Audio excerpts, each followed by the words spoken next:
처음 믿음을 저버렸으므로 정죄를 받느니라. 또 그들은 게으름을 익혀 집집으로 돌아다니고 게으를 뿐 아니라 쓸데없는 말을 하며 일을 만들며 마땅히 아니할 말을 하나니. 아멘. 그랬습니다.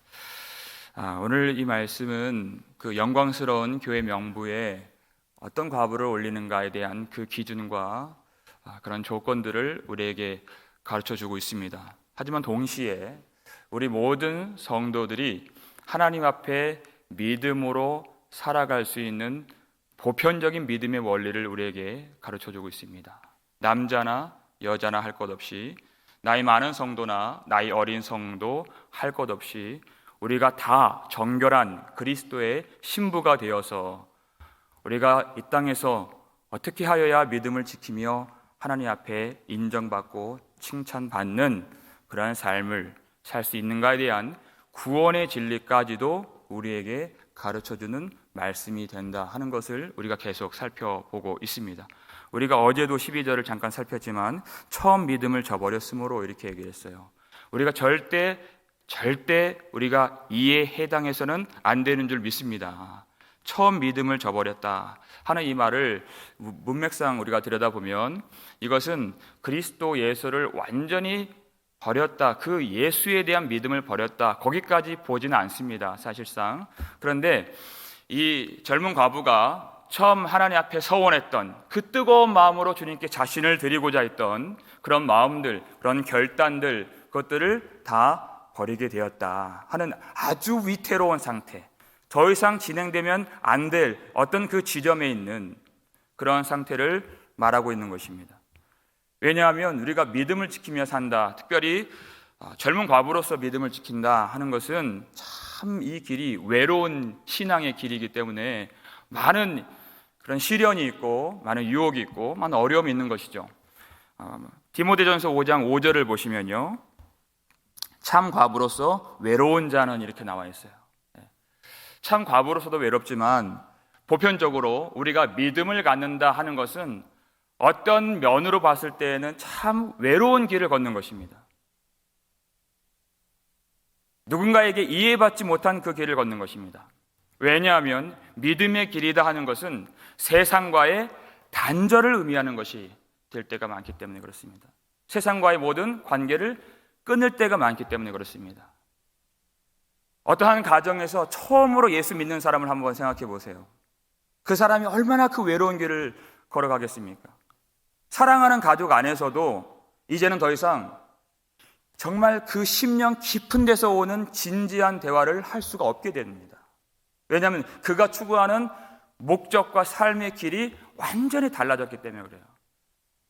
예수를 믿고 이제 빛 가운데 나와 있는데 아직도 다른 가족들이 어둠 가운데 있는 참 어려운 그런 일들을 겪게 되죠. 이렇게 외로운 길을 걷는다는 것은 무엇 때문에 이 길을 걷는 것입니까? 하나님을 사랑하기 때문에 외로운 길을 걷는 것이에요. 하나님을 사랑하는 마음이 없었다면 그 길을 걷지 않죠. 하나님과는 풍성한 은혜의 교제가 있습니다. 그렇지만 세상에 대해서는 단절이 있고 소외가 있고 또 통하지 않는 그런 불통과 불화가 일어나게 된다는 것이죠. 그래서 예수님께서도 마태복음 10장을 보면은 34절 이하를 보면은 내가 세상에 온 것이 화평을 주러 온 줄로 생각하지 말라. 기억나시죠? 화평이 아니라 검을 주러 왔노라.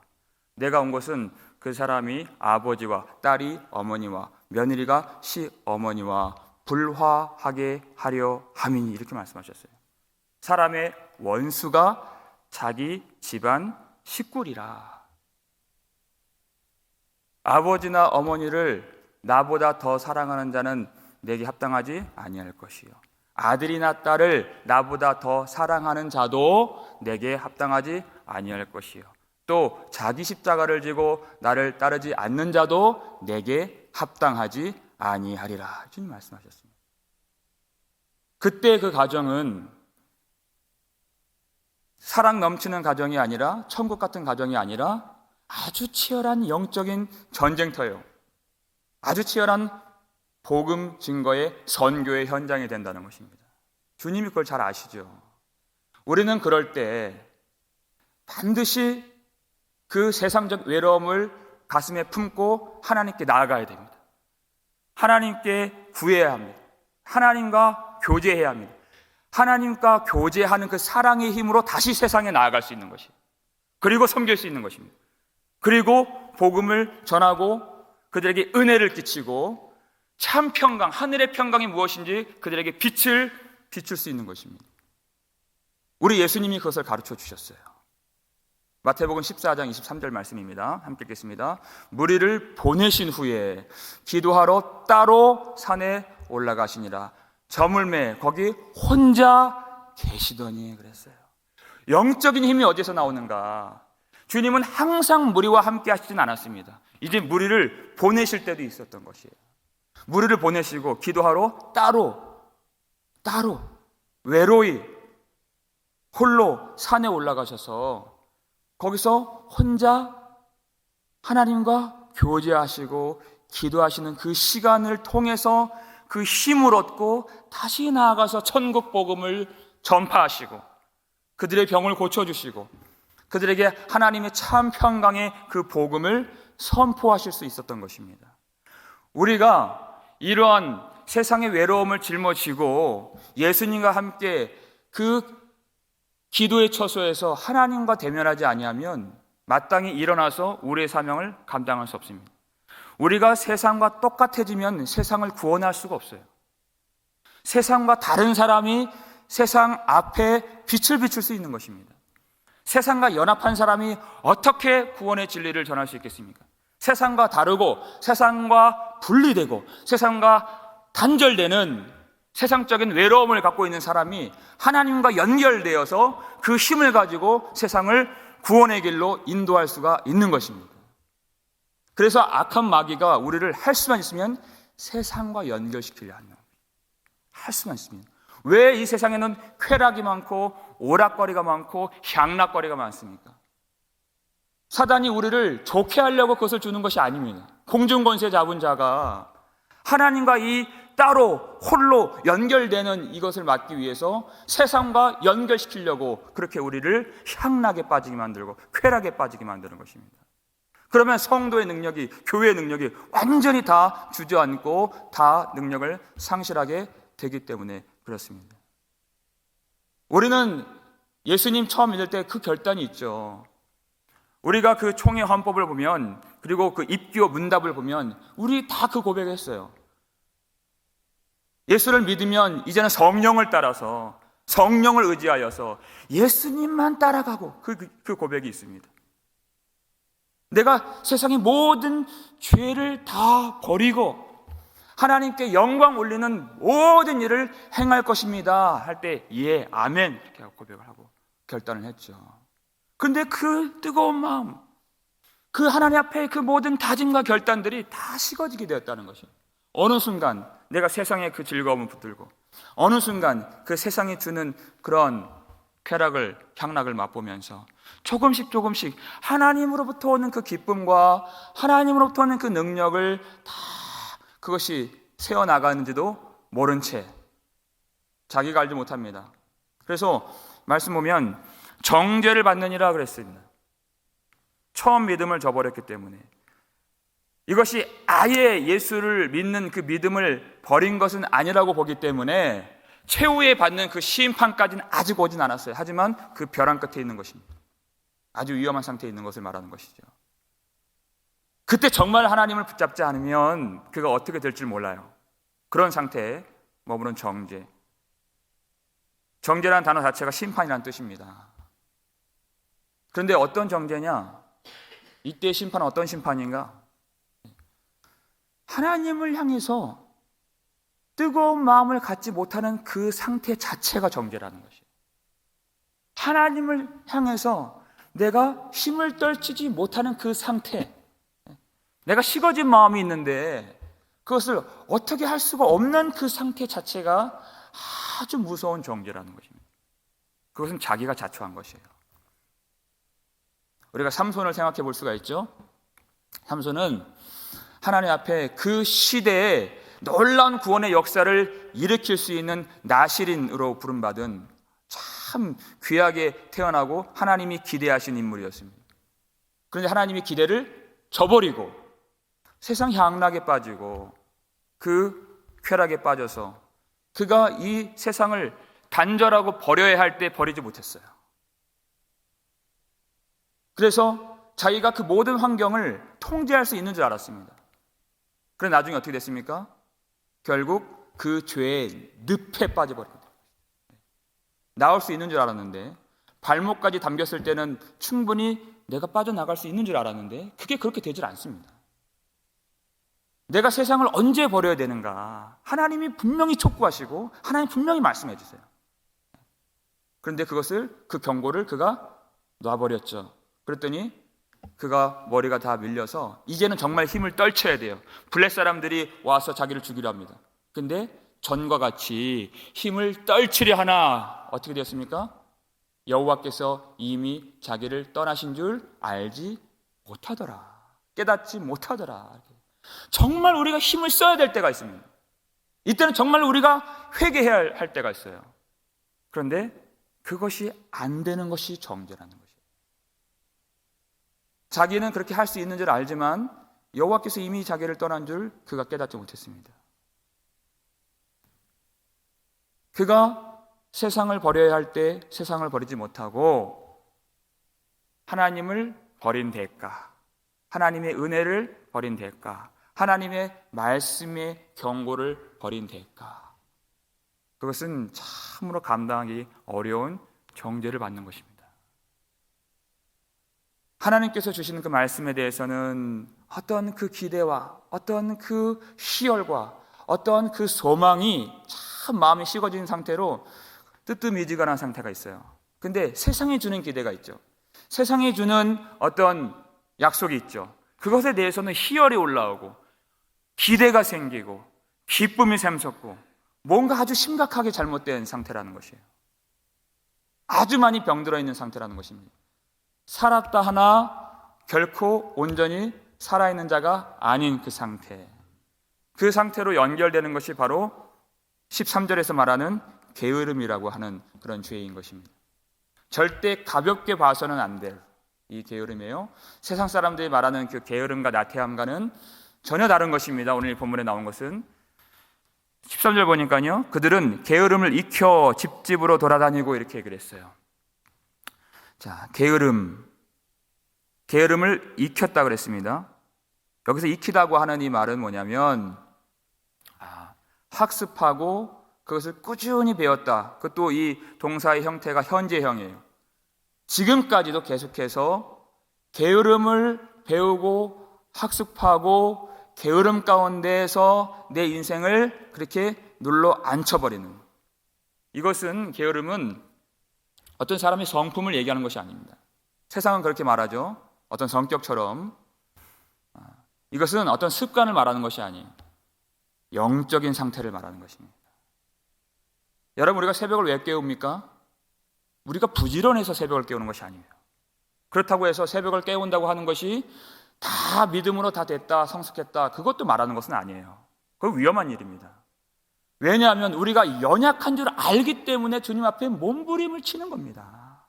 하나님 우리 살려달라고, 하나님 우리 삼손처럼 되지 않도록 내가 조금이라도 내가 세상의 마음을 열고 내가 세상을 붙잡을 때 하나님을 붙잡지 못하는 그런 정죄에 빠질까 내가 주님 앞에 나왔습니다. 나를 불쌍히 여겨 주옵소서. 하나님 앞에 나의 모든 것을 내어놓고 몸부림을 치면서 기도할 수밖에 없는 연약한 자신을 아는 것, 그 마음을 하나님이 기뻐하신다는 것이에요. 그 마음.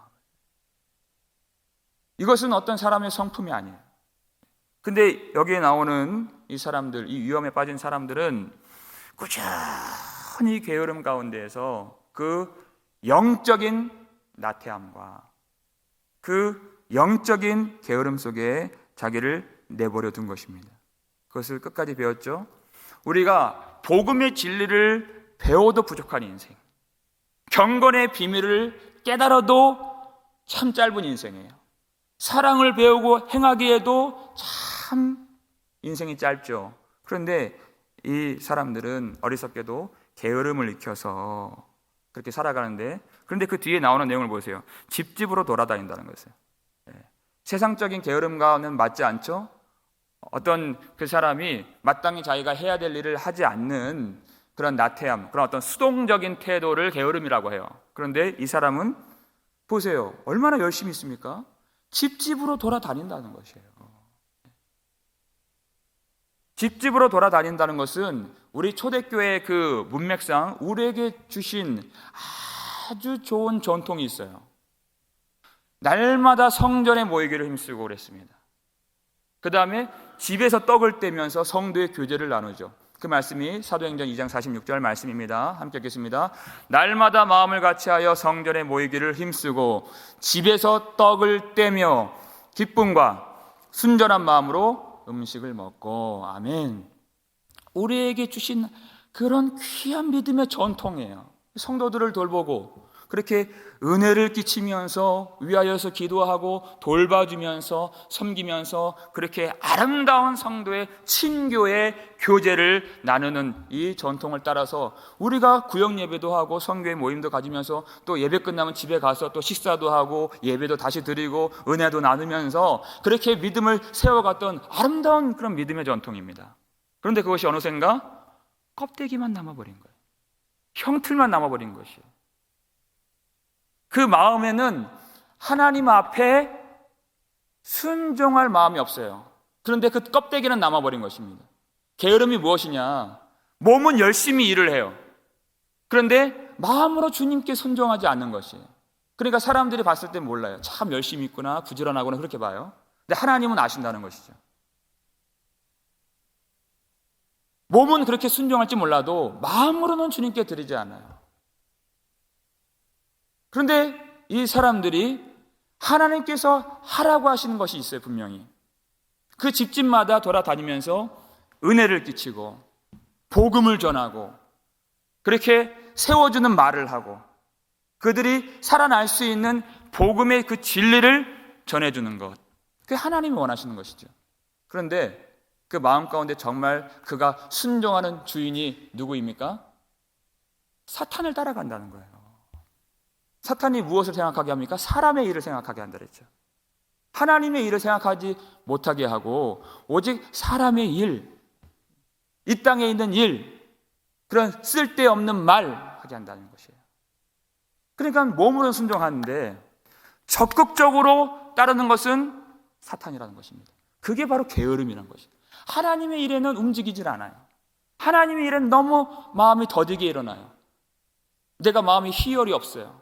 마음이 적극성이 없어요. 그런데 사탄이 주는 그런 명령에는 아주 적극적으로 그가 따라가게 돼요. 그랬더니 집집마다 다니면서 어떻게 합니까? 쓸데없는 말을 하며 일을 만들며 마땅히 하지 아니할 말을 하나니 그랬죠. 여기서 게으르다는 말이 두 번이나 나와요. 집에 다니면 다닐수록 그 게으름을 익혀가는 것이에요. 그 집집마다 다니면서 더욱더 마음이 굳어져요. 하나님께 대해서는 소극적이 돼요. 하나님을 향한 사랑이 다 눈 녹듯이 녹아버리게 된다는 것이에요. 집에 다니면 다닐수록 그렇게 된다는 것이에요.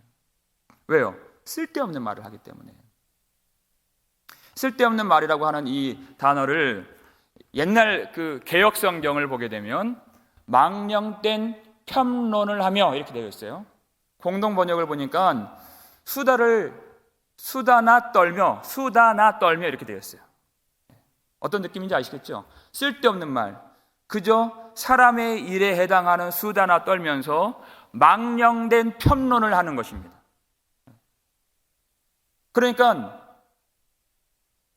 몸은 순종했는데 마음으로는 기꺼이 내어드리지 못할 때 우리가 망령되게 하나님을 대적한다는 뜻이죠. 그러면서 그 말로 판단하고 누군가를 정죄하고 비판하는 것이죠. 우리가 정말 예수 그리스도의 그 십자가와 그 치욕을 짊어지고 영문 밖으로 나아갈 때 주님의 고난에 동참하면서 십자가를 질 수 있나 주님 물어보실 때 주님 제가 여기 있습니다 나를 써주옵소서 고백하는 사람이라면 절대 그렇게 못한다 그랬죠. 동참하는 사람은 그렇게 못합니다. 동참한 사람은 격려하고 위로하고 사랑하고 칭찬해요. 왜? 함께하기 때문에. 그것이 얼마나 어려운 길, 얼마나 외로운 길인지 알기 때문에. 그런데 그것을 방관하고 그것을 관망하고 그것을 그저 지켜보는 자들, 그 속에 마음으로 정말 들어가지 않는 자, 몸은 같이 하지만 정말 마음으로 함께하지 않는 자, 동참하지 않는 자들은 판단자가 되게 되어 있습니다. 반대자가 되어 있어요. 온갖 마음의 원망이 일어나는 것, 그것을 하나님 앞에서 해결하지 못하고 그것을 망령된 편론으로서 수다나 떠는 그런 마음으로서 그렇게 쓸데없이 말을 하게 되는 거죠. 그러면 듣는 사람도 하나님을 바라보다가 그 마음이 떨어지게 되는 거예요. 같이 죄를 짓게 되는 것이에요. 어떤 내 마음에 섭섭한 마음이 드는 것, 어떤 내 마음에 그 불편한 생각이 드는 것, 그것들을 여과 없이 그저 흘려보내요, 사람들에게. 그러면 듣는 사람도 같이 시험에 빠지게 만들고 듣는 사람도 같이 죄를 짓게 만드는, 은혜를 향해서 나아가는 그 힘을 꺾어버리게 만드는, 그러니까 하나님이 일을 세우는 것이 아니라 바울이 뭐라고 얘기합니까? 일을 만드는 사람들이라고. 더 세워줘도 지금 부족할 판인데 오히려 일을 만들면서 그렇게 마땅히 하지 아니할 말을 하나니, 그렇게 얘기한 것입니다. 예수 그리스도께서 피 흘리셔서 세우신 교회, 어떤 하나님의 일로서 그 십자가로서 세우신 이 교회에 우리의 그 망령된 말과 그 무지한 그 헛된 말, 그 누추한 말, 그 어리석은 말, 그 비방의 말들, 그 우리에게 성도로서 구원받은, 십자가의 보혈로서 구원받은 우리에게 어울리지 않는 그런 말로서 얼마나 교회를 어렵게 할 때가 많은가. 이것은 어떤 젊은 과부에게만 해당되는 것이 아니라 보편적인 신앙의 원리로서 우리가 그렇게 할 때가 참 많다는 것이에요. 이 과부의 구제 문제에 있어서 이런 신앙의 성숙도가 없는 사람들을 무분별하게 구제했을 때 그들이 남는 시간과 열정으로 교회를 더 어렵게 만들 수 있다는 그 내용이에요, 사실은. 그런데 이것을 우리에게 적용했을 때에는 여러분, 목사인 저희지만 또 여러분에게서 얼마나 우리가 후회되는 순간들이 많이 떠오릅니까? 지금 남 얘기하는 것이 아니에요. 참 그때 그 말 하지 않았더라면 정말 오래전 정말 일들인데도 지금도 참 하나님 앞에 회개하는 그런 말들이 많이 있죠. 얼마나 그 말로, 얼마나 나의 어떤 그런 의로, 나의 그때 혈기로, 나의 그 분냄으로, 나의 그 관용치 못하는 마음으로 내가 왜 그렇게 했을까? 그건 주님이 주신 마음이 아니었는데, 항상 몸은 교회 안에 있었고 항상 예배를 드리고 항상 또 구역의 모임도 참여를 하고, 하지만 마음으로 주님께 나를 내어드리지 못한, 이것은 우리가 입단속할 그 정도의 문제가 아니에요.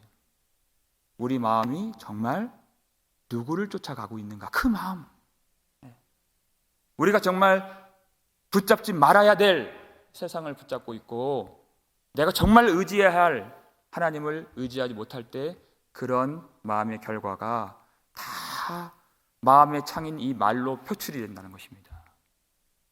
우리가 오늘 기도를 할 수 있고 오늘 하나님 앞에 나와서 예배를 드린다는 것은 하나님이 다시 우리를 고쳐 잡아주시는 생명의 기회를 주시는 날인 줄 믿으시길 바랍니다. 우리는 스스로 입을 지킬 수 있는 사람이 아니에요. 하나님이 우리 마음을 지켜주셔야 하나님이 우리 입에 파수꾼을 세워주시게 된다는 것입니다. 오늘 그 기회를 잡은 것입니다. 어떤 어리석은 사람들은 우리 그렇게 집집마다 돌아다닐 거면, 그렇게 구역 예배할 거면, 그렇게 소그룹 할 거면 하지 맙시다, 이렇게 얘기해요. 그건 하나님의 뜻이 아닙니다.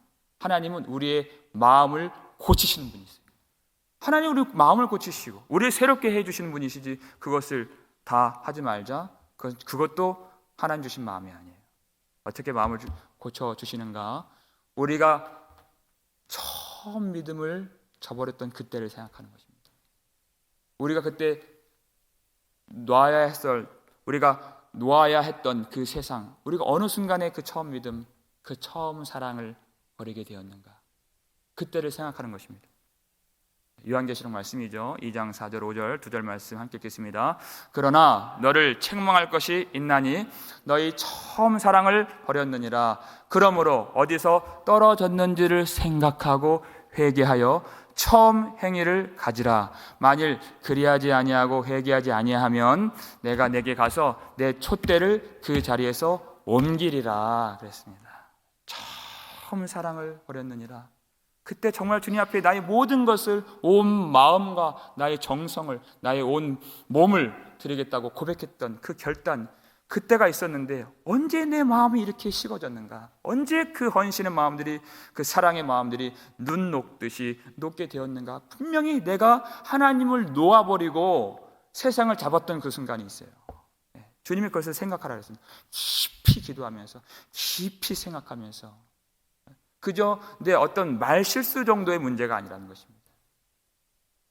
내가 이렇게 회개하지 아니하면 계속해서 나는 망령되게 교회를 대적하고 몸은 교회 안에 있지만 교회를 어렵게 하는 사람이 될 수 있기 때문에, 이것은 오늘 이 12절 13절 말씀은 완전한 하나님의 심판은 아닐지 몰라요. 그런데 여러분 15절 보세요. 그렇게 하지 아니하면, 오늘 이 말씀대로 처음 사랑을 다시 회복하지 않고 회개하지 아니하면 사탄에게 돌아간 자들도 있도다 그랬어요.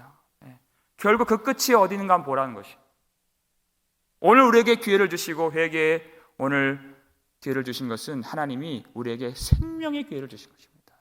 다시 돌아올 수 있는, 다시 처음 믿음이 회복될 수 있는, 처음 사랑이 회복될 수 있는, 어떻게 마음이 하나님을 향해서 다시 뜨거워질 수 있을까요? 저는 오늘 이렇게 말씀드리고 싶어요. 하나님 앞에 말을 많이 하십시오. 사람에게 말을 하지 말고 예수님 한번 생각해 보세요. 예수님은 따로 그 산에 올라가셔서 무리를 보내시고, 그것은 무리에게 생명의 말씀을 주기 위해서 보내신 것이에요. 그리고 하나님께 많은 말씀을 올려드렸습니다. 우리가 예수님 그 거하셨던 그 기도의 순간에 우리도 거기에 거하고, 우리도 그 기도의 자리에 우리도 동참하여서 하나님께만 말을 많이 하실 수 있기를 주의 이름으로 축원합니다. 세상을 놓아버리고 세상의 소리를 듣지 않고, 세상의 소리를 듣지 않는다는 것은 하나님 말씀으로 채우겠다는 것이거든요. 그리고 세상의 말을 내가 하지 않고 하나님께만 말씀을 올려드리는, 바로 말씀과 기도예요. 말씀과 기도. 그렇게 하나님과 교제하고 하나님과 소통하면서 말을 많이 하면 하나님을 닮아가는 주님의 자녀가 되는 것이에요. 하나님 말씀으로 채움받고 하나님께 말씀을 올려드릴 수 있는, 우리 예수님께서 그렇게 하셨던 거 마지막으로 그 말씀 한번 살펴보겠습니다. 마가복음 1장 35절 말씀 함께 읽겠습니다. 새벽 아직도 밝기 전에 예수께서 일어나 나가 한적한 곳으로 가사 거기서 기도하시더니, 우리가 똑같이 예수님 자리에 몸이 나와 있습니다. 이제는 마음까지도 주님 앞에 동참하여서 주님의 자리에 머물러서 주님께 많은 말씀을 올려드릴 때 주님을 닮아가고, 예수님께서 그 기도하셨을 때 받으셨던 그 하늘의 능력과 성령의 능력으로 사람들에게 천국 복음을 증거하시고 생명의 말씀으로 그들을 돌이켜 주셨던 것처럼, 우리도 그 하나님 앞에 받은 능력, 주님께 많은 말씀을 올려드렸을 때 받았던 그 생명의 능력과 성령의 능력으로서 집집마다 이제 다니면서 은혜를 끼치고 예수님께서 전하셨던 진리의 말씀을 흘려보내고 그들을 위로하고 권면하고 예배 자리로 그들을 불러내며 쓰러진 자들을 세워내고 그들로 하나님을 바라보게 하는 그런 생명의 말씀의 사람들 다 될 수 있기를 주의 이름으로 축원합니다.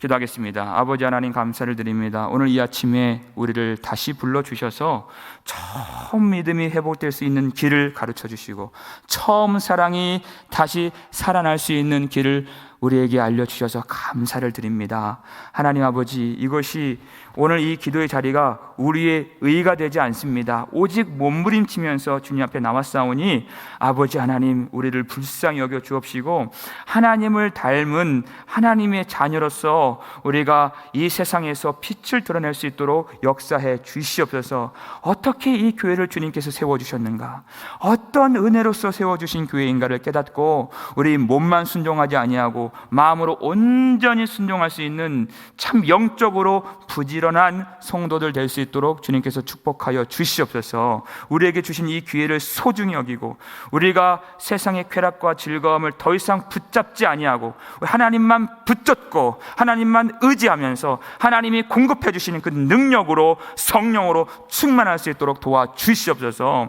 누추한 말, 그렇게 편론하는 말, 망령된 말, 그 거짓된 말, 더러운 말, 그 비방하는 말 다 버리고 비판하는 말, 평가하는 말, 정죄하는 말 다 버리고 아름다운 말, 덕을 세우는 말, 은혜를 끼치는 말, 생명의 그 진리의 말씀만 우리가 가질 수 있도록 도와주시고, 그래서 우리가 가는 곳곳마다 집집마다 만나는 성도들마다 살아날 수 있는 생명의 역사를 이 교회 가운데 허락해 주시옵소서. 아버지 하나님, 코로나 바이러스로 인해서 많은 사람들이 두려움에 빠지고 있습니다.